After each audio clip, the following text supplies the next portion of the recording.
मोदी मोदी मोदी मोदी मोदी रट लगाए हुए है। कहाँ गया ये अपराधी गृह मंत्री और देशद्रोही प्रधानमंत्री, कहाँ गया? वह भारत का अंग है मणिपुर, वहाँ के माताएं, वहाँ के बहने के साथ जो अत्याचार किया गया, बयान देने में भी शर्म। और कहता है हम हिंदू राष्ट्र बनाएंगे, हम अखंड भारत बनाएंगे। देश को बांटने का षड्यंत्र चल रहा है। हिंदुस्तान के अवाम को कत्लेआम करवाने पर भारतीय जनता पार्टी के लोग तुले हुए। विरोधी जो आरएसएस भाजपा वाला है उसको इस बार जड़ मूल से उखाड़ फेंकेंगे। यहाँ का नौजवान इस बार जड़ मूल से उखाड़ कर तारी पार फेंकने का कार्य करेगा। दुर्भाग्य है ये गोदी मीडिया को इतना बड़ा हिंदुस्तान के नीचे दिखाने का काम किया। बिहार के शिक्षा मंत्री प्रोफेसर चंद्रशेखर एक बार फिर से विवादों में हैं। उन्होंने बयान दिया है कि रामचरितमानस में कुछ पंक्तियां हैं जो पोटासियम साइनाइड के समान अर्थात जहर हैं। इसी को लेकर लगातार टीवी अखबार उनकी लिंचिंग करने में लगा हुआ है, काम पे लगा दिया गया है। सनातन विरोधी बताया जा रहा है इंडिया को। इसी पर बात करेंगे हमारे साथ बेगूसराय के जिलाध्यक्ष हैं मोहित यादव जी। क्या लगता है कि प्रोफेसर साहब ने जो कहा है कि रामायण में कुछ पंक्तियाँ हैं जो पोटासियम साइनाइड के समान है, लगातार बीजेपी वाले आरोप लगा रहे हैं कि आप लोग सनातन हिंदू सब विरोधी आदमी हैं आप लोग। देखिए, हमारे बिहार के माननीय शिक्षा मंत्री प्रोफेसर चंद्रशेखर हैं। वास्तव में वो विद्वान हैं, शोधकर्ता हैं। वो जो भी बोले हैं 100% सत्य, 100 में 100 सही बोले हैं। इसमें कहीं से किंतु परंतु का कोई सवाल ही नहीं है, कहीं से कोई किंतु परंतु की सवाल नहीं है। रही बात भारतीय जनता पार्टी के द्वारा जो राष्ट्रीय जनता दल वगैरह जितने भी हमारे देश के सोशलिस्ट समुदाय के लोग हैं उनको सनातन विरोधी कहने का जो कार्य करते हैं, उनका औकात इस बार लोकसभा चुनाव में स्वतः पता चल जाएगा। रामचरितमानस के संबंध में चंद्रशेखर जी क्या बोल रहे हैं और रामचरितमानस की रचना किन सदियों में हुई। रामचरितमानस के संबंध में सुप्रीम कोर्ट का जजमेंट आया है। ललय सिंह यादव जी ने जो सुप्रीम कोर्ट में केस किए थे, वो जजमेंट आ गया है। रामचरितमानस क्या है ये तो स्पष्ट है। क्या है रामचरितमानस? पोटासियम साइनाइड है क्या? रामचरितमानस जब भारत में दो समुदाय के बीच में कत्लेआम हो रहा था, शिव प्रथा को मानने वाले और वैष्णव प्रथा को मानने वाले दो समुदाय में भीषण युद्ध चल रहा था। और उस समय अकबर का शासन था भारत में, और भारत के नवरत्नों में एक रत्न के रूप में, एक कवि के रूप में तुलसीदास जी थे। और ये कत्लेआम रोकवाने के लिए रामचरितमानस की रचना हुई थी। उन्हीं अकबर के शासनकाल में रामचरितमानस की रचना हुई थी। और खास करके दो समुदाय को विवाद को समाप्त करने के लिए उसमें दर्शाया गया है। रामचरितमानस में ब्रह्मा वही है, विष्णु वही है, कृष्ण वही है, राम वही है। केवल ये भारतवर्ष की जन समुदाय को बचाने के लिए रामचरितमानस की रचना हुई थी। यानी नहीं मानते हैं कि राम सत्य थे, राम का काल आया था वाकई में। उस वक्त में जो है राम के काल में जो प्रोफेसर साहब का कहना है कि जो ढोल गवार सुदूर पसुनारे सब तारना किया जाएगा, उनको शिक्षा से दूर रखा गया।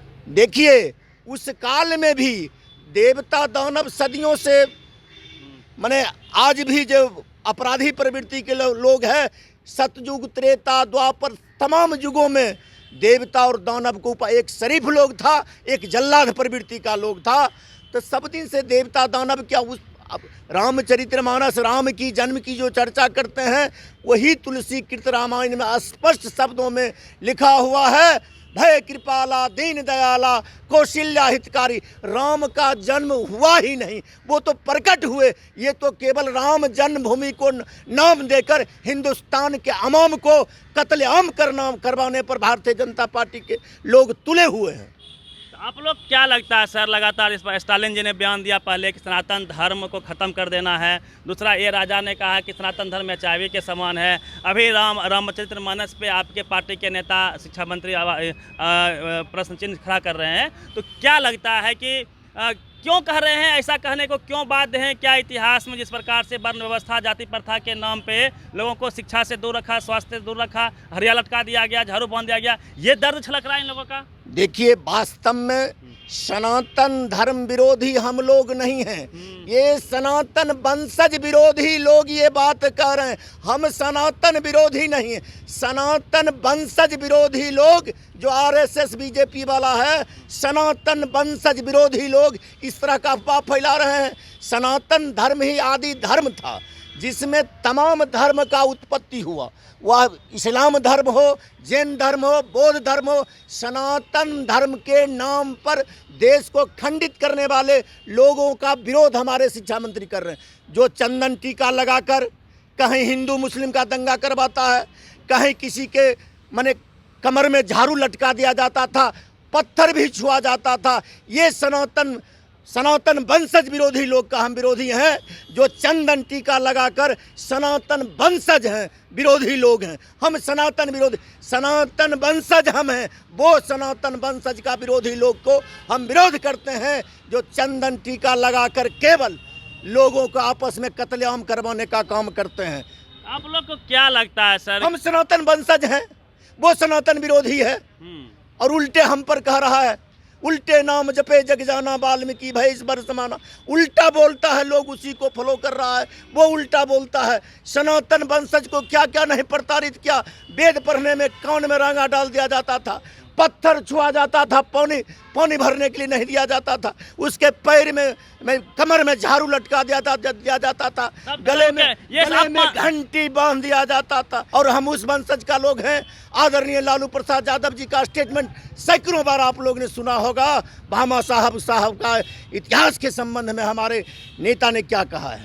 तो आप लोग को क्या लगता है कि सर जो हिंदू मुस्लिम के खेल में बीजेपी आगे रहती है और आप लोग भी उसी पिच पे क्या बीजेपी को हरा पाएंगे?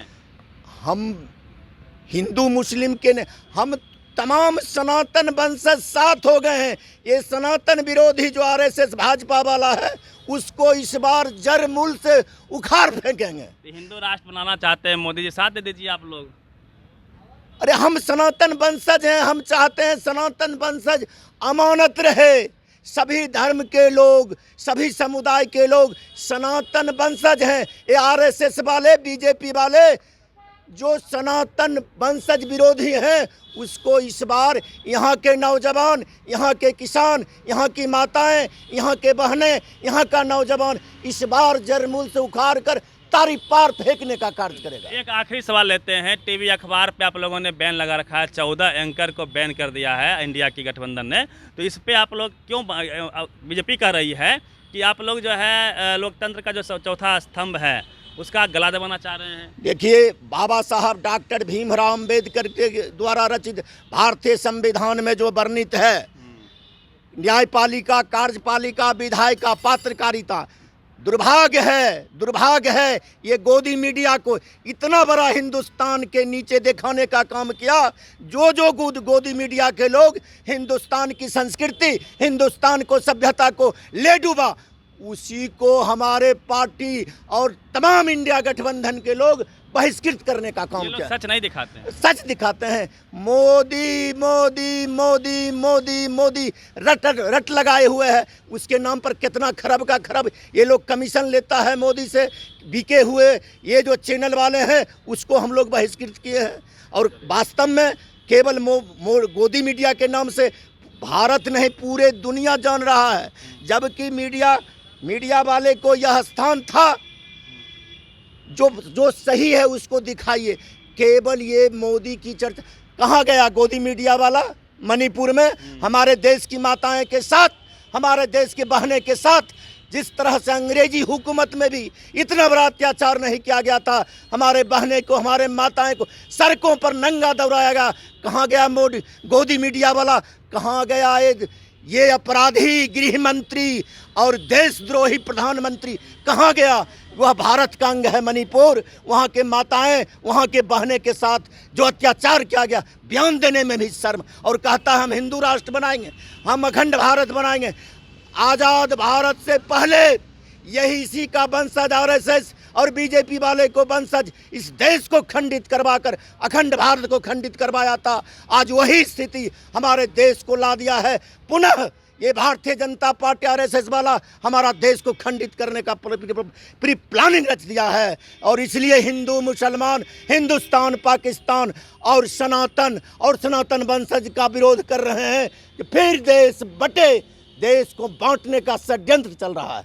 चलिए, मोहित यादव जी थे और जिस प्रकार से चंद्रशेखर जी का जो बयान आया है उसको लेके विवाद पुनः टीवी अखबार पे आप देख सकते हैं, लगातार उनकी लिंचिंग करने का प्रयास हो रहा है। और साथ में टीवी अखबार को जिस प्रकार से इंडिया ने बैन किया है उसको लेके क्या कुछ इन्होंने कहा, पूरी बातचीत पे प्रतिक्रिया दीजिए। रवि मेहता, नेशनल दस्तक, पटना। नेशनल दस्तक की आपसे गुजारिश है कि अगर इसको बचाना चाहते हैं तो नेशनल दस्तक को सब्सक्राइब करने के लिए रेड कलर के सब्सक्राइब बटन को दबाएं, फिर बेल आइकन की घंटी दबाएं। नेशनल दस्तक को बचाने के लिए बहुत जरूरी है कि हर खबर को शेयर करें, लाइक करें, कमेंट जरूर करें।